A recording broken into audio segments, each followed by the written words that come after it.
One of the biggest challenges first time authors have is structuring the narrative arc of your nonfiction book. If you want to write a memoir or a devotional or how to book, some sort of nonfiction book to help people move forward in their life, the problem is like, how do you actually get people to move forward? Well, my name is Brian Dixon from Hope Books, where we help you discover, share, and publish your message of hope. And in this video, I'm just going to walk you through what I call the transformational tale in my book, Your Hope Story. See, every book actually is a tale of transformation. There's a process of moving your reader from where they are right now to where they want to be. The reason they buy your book is because they want to move forward in their life. They want the result that your book promises. So the best place to start is to figure out, what is the promise that my book offers? What is the point of somebody buying my book? They're going to buy your book because they have a problem in their life and they want to live in the promised land. They want to have that result. I talked to a literary agent almost 20 years ago, and he said to me that the best title for a book is like a bottle of shampoo. And I was like, what are you talking about, bottle of shampoo? And he said, thicker hair now, right? Thicker hair now. So think about that. Having thicker hair is results of, and so you'd buy the shampoo because you want the thicker hair. So people buy your book because they have a problem in their life and they want to have the solution. They want to live out the solution. So what you do in your book is you create something called the transformational tale, which is step 2 of our 5-step process to help you write your hope story. So let's just walk through what the transformational tale looks like. Now, in essence, there's just 3 components. It's super simple. We begin with the promise. What is the end goal? What is the outcome of your book? So what is the promised land that your people want to live in? Is it a better marriage? Is it better communication with their teenage daughter? Is it they're no longer struggling with that anxiety or that depression? Maybe they're fit. Maybe they now believe God more. Maybe they finally write their book. Like, what is the result that you want to help them get to? I would call that the promised land. Now, how do they get to the promised land? Well, they're going to walk a path. And the path that they walk is the one that you walked, because you know what it took to walk the path to the promised land. So that means we need to start with where they are. Where are they right now? They are stuck. And I like to call that the prison. So they are in prison right now in an area of their life.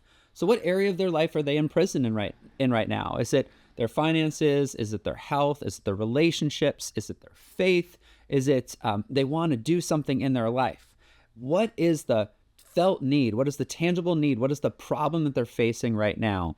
That is why they want to buy the book. They'll buy the book because they know that if I buy this book and I walk through this process, it will lead to the promise. So I call that the problem promise path. Okay, start with the problem, then walk them down the path to the promised land. And that's the way that you structure your book. So when you think about your table of contents, your table of contents should literally be the problem in the beginning, the promise at the end, and the steps to get there. Now you might be thinking, but Brian, it's my memoir, it's my devotional, there aren't steps. Okay, well, maybe it's a process of belief. What are the limiting beliefs they have, and what are the empowering truths you can help them adopt? And so maybe there are 5 limiting beliefs that they have and 5 empowering truths to help them move forward. There you go. So that's actually 10 chapters. The limiting belief, the empowering truth, the limiting belief, the empowering truth. Or maybe yours actually is a process. So you could start with, this is where you might be stuck. Here's how to solve it. There's another place you might be stuck. Here's another place. Here's another way to solve it. See, inside of every solution is the seed of the next problem, and inside of every problem is the seed of the next solution. So it's really about kind of pulling the thread, kind of following that path of, if my reader is stuck right here, what's the first thing I would have her do? So let's just talk about the overall structure of your book, that transformational tale. First, you start with your story of stuck. This is chapter 1. This is the dread. This is the, oh no, the world is crumbling, like this terrible thing happened. I like to start with the peak horrible experience. I woke up, I checked my bank account, and I was overdrawn for the first time, and I just started to cry. There you go. That's a great first paragraph, right? I heard the door slam, and I realized it was the last time that he was leaving for the day. Like, it was the last time I would see him. Oh my goodness. We got a call. I answered the call, and the officer on the other end of the line said, "Is this Miss So and So?" And I knew why he was calling. Like, what's that? There's a pit and the punch in your stomach, just that sort of like gut punch. Like, oh, that is the dread. That's the problem. That's the prison. The prison door slams. Now what? Now what? That's where your reader is right now. Your reader is stuck in a prison in her life. And I think what we try to do, especially as Christians, is we try to like tell her a happy story, like a happy story. She doesn't want a happy story. She wants to know that you know what it feels like to be where she is. She wants to know that you've been where she is, because if you've been where she is and you're not there anymore, then you found a way out, and she's going to trust you to help her find that way out. So you start there, chapter 1. This is the problem. And ideally, you're not saying, "Is this you?" You're saying, "This was me. This was me. I woke up on the floor bleeding. Oh my goodness. When I opened my eyes, I realized my life had changed." Whoa. We call that a hook in copywriting. What's the hook? At the beginning, that first chapter. Then by the end of chapter 1, she believes you. Why does she believe you? Because you know what it's like. You're telling her your story. She can't argue with your story. Your story is your story. And you know what it's like to be in that prison. And as she reads it, she either says, "I can relate," or "I can't relate." If she can't relate, that's fine. Your book is probably not for her. But if she reads it and says, "Whoa, she knows exactly what it's like to be where I am. I feel that way." And ideally, you want it to be even worse than her situation. So you really paint the details on thick. She's like, "Oh my goodness, if this lady can deal with that, and she wrote this book, and maybe I can trust her to move forward." Okay, so then you have chapter 2. Chapter 2 is the first thing you did. You mine your past for diamonds. You go back to where you started, and you look at, what did I do first? First, I started drinking more water.